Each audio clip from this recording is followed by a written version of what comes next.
लोकसभा चुनाव के बाद अब बारी राज्यसभा चुनाव की है। निर्वाचन आयोग ने बुधवार यानी कि 7 अगस्त को 9 राज्यों की 12 राज्यसभा सीटों के लिए चुनाव का ऐलान कर दिया है।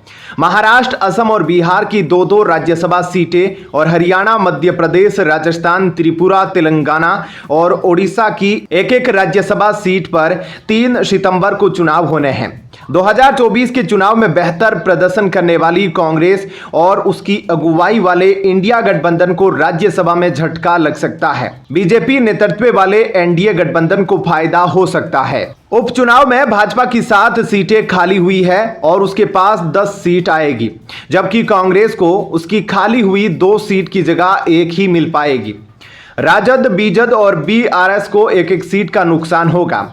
असम से दोनों सीट भाजपा सांसदों की रिक्त हुई है और राज्य में भाजपा सरकार होने से दोनों सीट भाजपा को ही मिलेगी। बिहार में राजद और भाजपा की एक-एक सीट रिक्त हुई है। राज्य में भाजपा गठबंधन के सत्ता में होने से दोनों सीट उसके पास आएगी। इनमें एक भाजपा और दूसरा सहयोगी दल को जा सकती है। ऐसे में सवाल उठता है कि देश के जिन 6 राज्यों की 10 राज्यसभा सीटें खाली हुई है, उन राज्यों के विधानसभा में विधायकों की संख्या को देखें तो एनडीए का सियासी पलड़ा भारी नजर आ रहा है। कांग्रेस कोटे की 2 राज्यसभा सीटें खाली हुई है, जिसमें एक सीट राजस्थान और एक हरियाणा की है।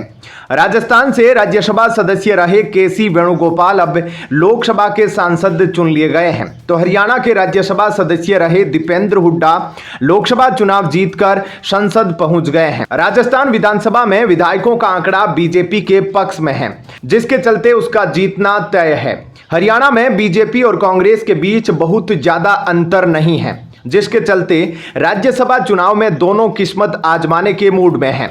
राजस्थान में होने वाले नुकसान की भरपाई कांग्रेस तेलंगाना से कर लेगी, क्योंकि वहां पर उसके पास विधानसभा में नंबर गेम है। इस तरह से कांग्रेस को अपने पुराने आंकड़े रखने के लिए एक सीट और जीतनी होगी।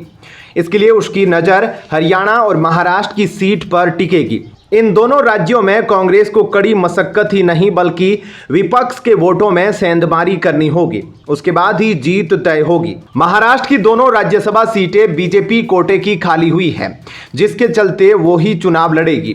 ऐसे में इंडिया गठबंधन के बीच यह तय करना होगा कि उनकी तरफ से कौन चुनाव लड़ेगा। कांग्रेस को यह सीट मिलती है तो फिर उद्धव ठाकरे की शिवसेना और शरद पवार की पार्टी के विधायकों का विश्वास बनाए रखने का दांव चलना होगा। राज्यसभा में सांसदों की कुल संख्या 245 है। फिलहाल राज्यसभा में 225 सांसद है, जबकि 20 सीटें खाली है। लिहाजा बहुमत का आंकड़ा 114 है। खाली सीट में जम्मू कश्मीर से 4 और नामित सदस्यों की 4 सीटें हैं। इन 4 राज्यसभा सीटों को छोड़कर बाकी 12 सीट पर चुनाव हो रहे हैं। राज्यसभा में भाजपा के पास 86 सीटें और सहयोगी दलों को मिलाकर यानी एनडीए के पास 101 सीटें हैं। इस तरह एनडीए बहुमत के आंकड़े से 13 सीटें कम है। वहीं विपक्षी गुट के पास 87 सीटें हैं तो अन्य के पास 28 सीटें हैं। ऐसे में इस खबर को लेकर आपका क्या कुछ कहना है, कमेंट सेक्शन में अपनी राय जरूर दीजिएगा। धन्यवाद। लोकसभा में गुरुवार को वक्फ संशोधन अधिनियम बिल के दौरान एक बड़ा ही रोचक वाकया देखने को मिला।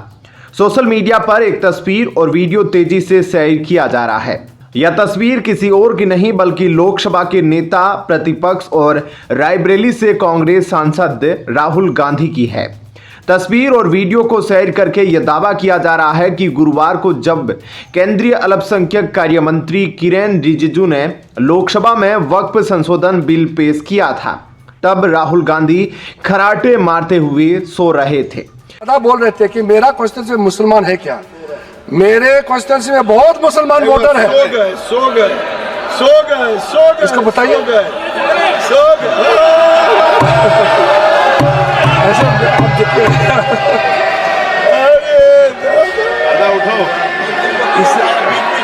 इसलिए मैंने कहा ना दादा, आप हर समय मत बोलिए, नींद आ जाएगा आपको। दरअसल जब केंद्रीय अल्पसंख्यक मंत्री किरेन रिजिजू बोल रहे थे, तभी उन्होंने दादा कहकर किसी विपक्षी सांसद का जिक्र किया। उन्होंने कहा कि दादा पूछ रहे थे कि हमारे क्षेत्र में मुसलमान है क्या, तो मैं उनको कहना चाहता हूं कि मेरे क्षेत्र में बहुत सारे मुसलमान वोटर हैं। सोशल मीडिया पर ऐसी भी खबर चली थी कोई सांसद सो गया था। इसके बाद सोए हुए सांसद का बीजेपी के सांसदों ने मजाक उड़ाया। हालांकि हम इस वायरल खबर की पुष्टि तो नहीं कर सकते कि लोकसभा में वक्फ संशोधित विधेयक पर जब चर्चा चल रही थी तब किस सांसद का मजाक उड़ा था। जब रिजिजू जवाब दे रहे थे तभी उनकी बगल में बैठे केंद्रीय मंत्री गिरिराज सिंह जोर जोर से चिल्लाने लगे, सो गए सो गए। उसके बाद वहां मौजूद सभी लोग हंसने लगे। इसके बाद रिजिजू ने तंज कसते हुए कहा कि इसलिए मैंने कहा न दादा आप हर समय मत बोलिए, नींद आ जाएगी आपको।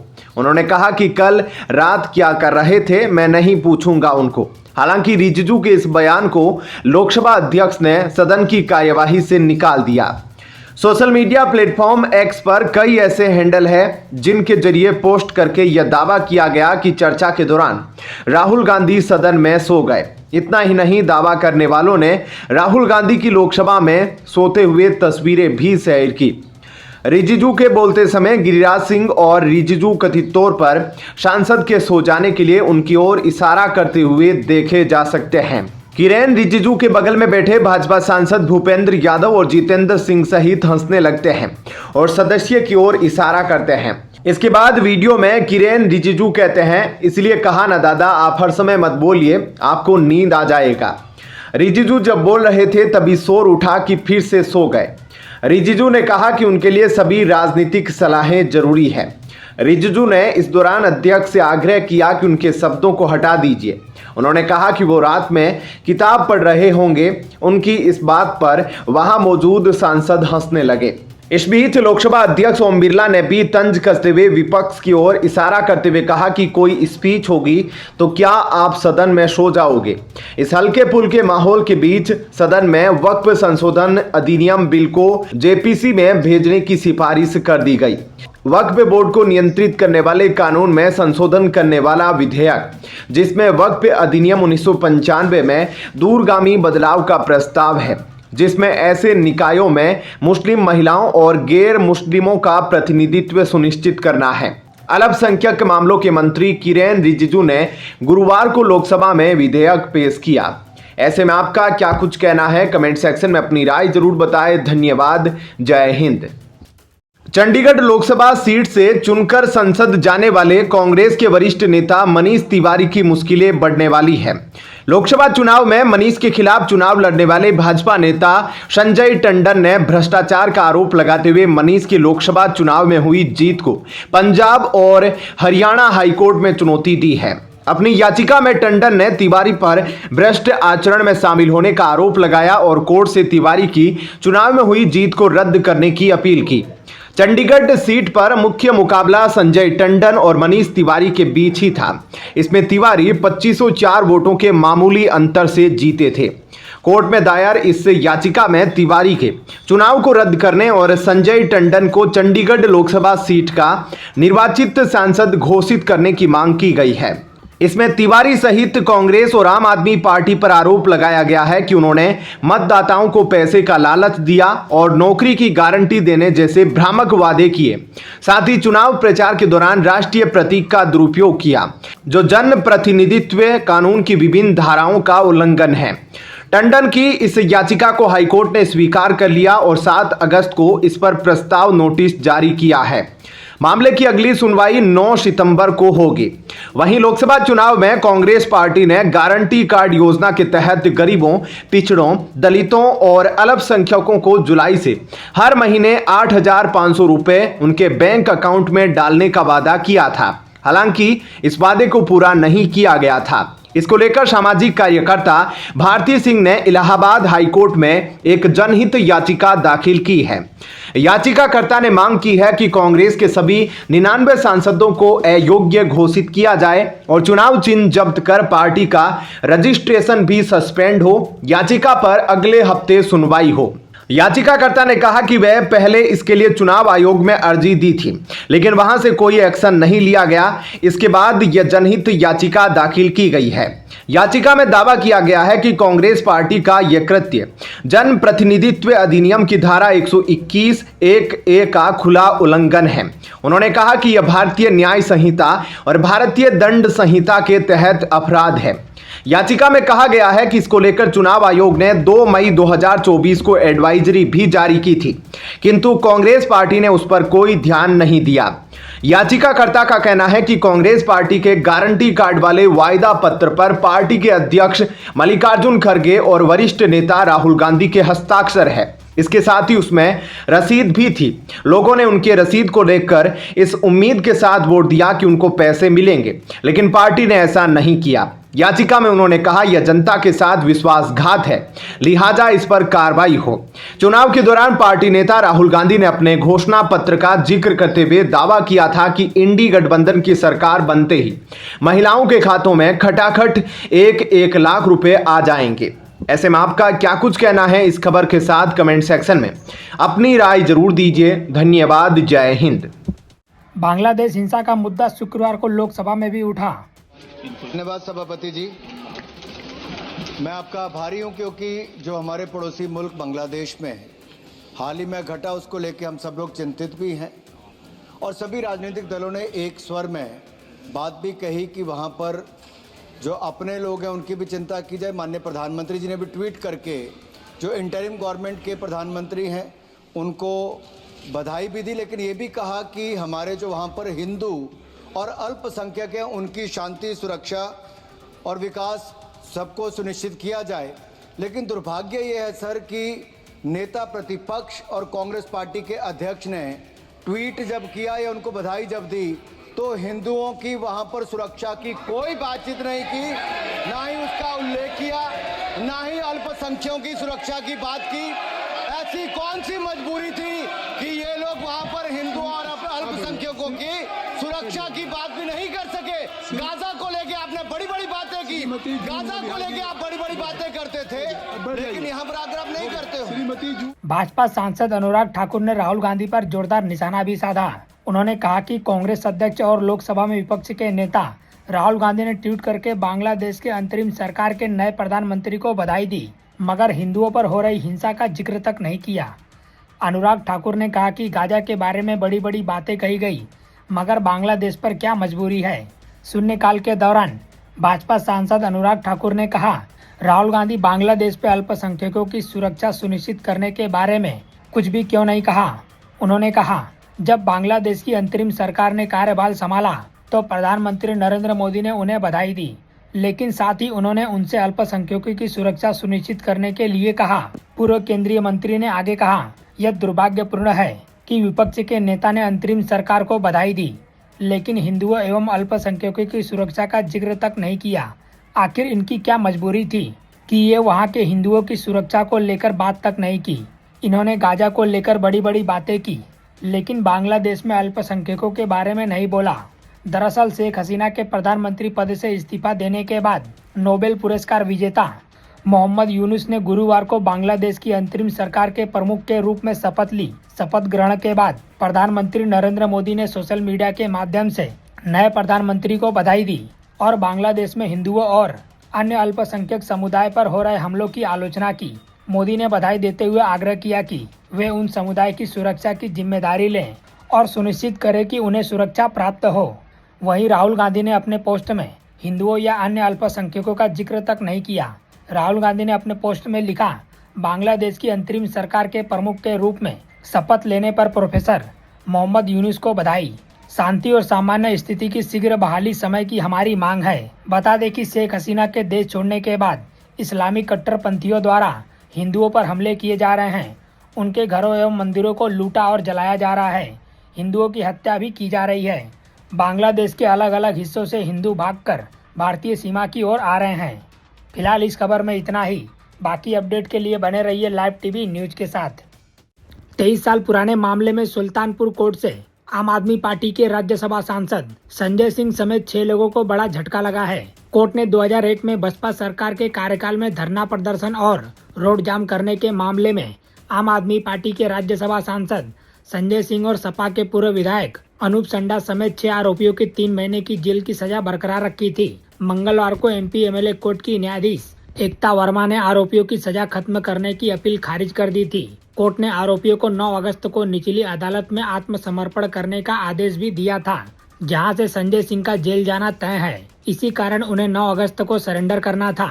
लेकिन इसी बीच आज संजय सिंह ने सरेंडर करने के लिए गिड़गिड़ाते हुए कोर्ट से समय मांगा है। संजय सिंह ने राज्यसभा सत्र चलने और पूर्व विधायक ने पत्नी के बीमार होने का आधार पर सरेंडर के लिए अन्य तारीख तय करने की मांग की है। MP MLA कोर्ट की विशेष कोर्ट की प्रभारी ने मामला पीठासीन अधिकारी के सामने पेश होने का आदेश दिया है। कुछ दिन पहले ही वह दिल्ली के बहुचर्चित शराब घोटाले में जेल से छूटे हैं। वहीं आपको बता दें कि शराब घोटाले मामले में जमानत मिलने के बाद मनीष सिसोदिया शुक्रवार शाम जेल से बाहर आए। आप कार्यकर्ताओं ने बड़ी संख्या में जेल के बाहर जमा होकर सिसोदिया के रिहा होने का जश्न मनाया। रिहाई के वक्त मनीष सिसोदिया के साथ आपके राज्यसभा सांसद संजय सिंह भी नजर आए। पार्टी कार्यकर्ताओं को संबोधित करते हुए सिसोदिया ने कहा वह बाबा साहब के संविधान की बदौलत ही जेल से बाहर आए हैं और इसी आधार पर केजरीवाल भी जल्द जेल से छूटेंगे। तिहाड़ जेल में बंद दिल्ली के पूर्व उप मुख्यमंत्री मनीष सिसोदिया को शुक्रवार को बड़ी राहत मिली थी। कोर्ट ने उन्हें जमानत दे दी है। मनीष सिसोदिया 17 महीने से तिहाड़ जेल में बंद थे। शराब घोटाले में ट्रायल शुरू होने में देरी को देखते हुए सुप्रीम कोर्ट ने CBI और ED दोनों मामले में सिसोदिया को जमानत दे दी है। जमानत मिलने के बाद उनके तिहाड़ से बाहर आने का रास्ता भी साफ हो गया था और वह अब बाहर आ गए हैं। फिलहाल इस खबर में इतना ही। बाकी अपडेट के लिए बने रहिए लाइव TV न्यूज के साथ। घोटालेबाज मनीष सिसोदिया की बेल पर आम आदमी पार्टी वाले ऐसे नाच रहे हैं जैसे कि कोई नेक कार्य करके आए हो। आप वाले को पता होना चाहिए सशर्त बेल मिली है, रिहाई नहीं। आपको बता दें कि ऐसी कठोर शर्तें किसी बड़े अपराधियों पर ही लगाई जाती है। पहला, सुप्रीम कोर्ट ने मनीष सिसोदिया को 10 लाख रुपए के मुचलके पर जमानत दी है। दूसरा, अपना पासपोर्ट जमा कराना होगा। तीसरा, हर सोमवार को जांच अधिकारी के समक्ष पेश होना होगा। चौथा, गवाहों को प्रभावित न करने का निर्देश दिया गया है। पांचवा, सबूतों से छेड़छाड़ नहीं करेंगे। सुप्रीम कोर्ट से मनीष सिसोदिया को राहत मिलने की खुशी में दिल्ली की मंत्री आतिशी रोने लगी। क्या पता ये खुशी के आंसू है या किसी और चीज के। मंत्री आतिशी ने कहा, दिल्ली में शिक्षा क्रांति के जनक मनीष सिसोदिया को एक झूठे केस में फंसाकर 17 महीने तक जेल में रखा गया। यही कहकर आतिशी फपक कर रोने लगी। दिल्ली की मंत्री ने कहा, आज सच्चाई की जीत हुई। दिल्ली आबकारी नीति मामले में सुप्रीम कोर्ट द्वारा मनीष सिसोदिया को जमानत दिए जाने के बाद उनके आवास पर मिठाई बांटी गई। इस तरह आतिशी के रोने पर सोशल मीडिया पर उनकी काफी फजीयत हो रही है। पत्रकार अनूप मिश्रा ने लिखा, मनीष सिसोदिया की रिहाई पर आज आतिशी मार लेना फुट फुट कर रो पड़ी। उनके दुख का कारण कुछ और ही है। इस बार 15 अगस्त में वो झंडारोहण करने वाली थी, पर अब डिप्टी CM साहब वापस आ गए। आम आदमी पार्टी में विरासत की जंग दिलचस्प हो गई।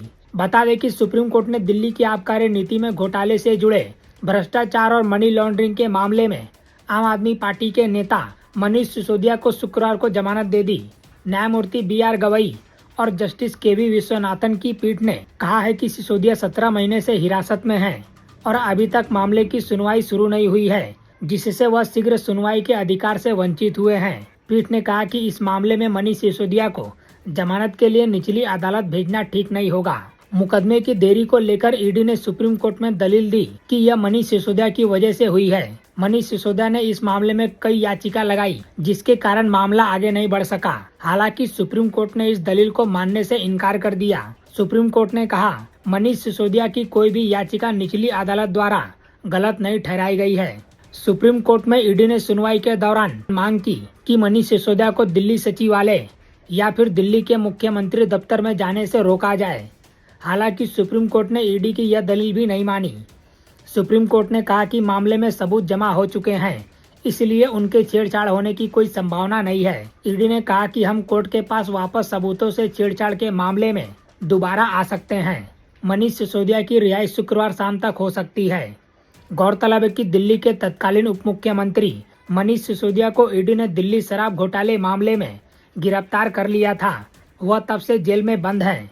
इसी बीच उन्हें मेडिकल आधार पर अंतरिम जमानत मिल चुकी है। दिल्ली शराब घोटाले में एजेंसियों का आरोप है कि दिल्ली सरकार ने शराब नीति बदलकर निजी विक्रेताओं को फायदा पहुंचाया। इसके बदले में उनसे पैसे लिए गए और इसका इस्तेमाल गोवा चुनाव में किया गया। फिलहाल इस खबर में इतना ही। बाकी अपडेट के लिए बने रहिए लाइव TV न्यूज के साथ।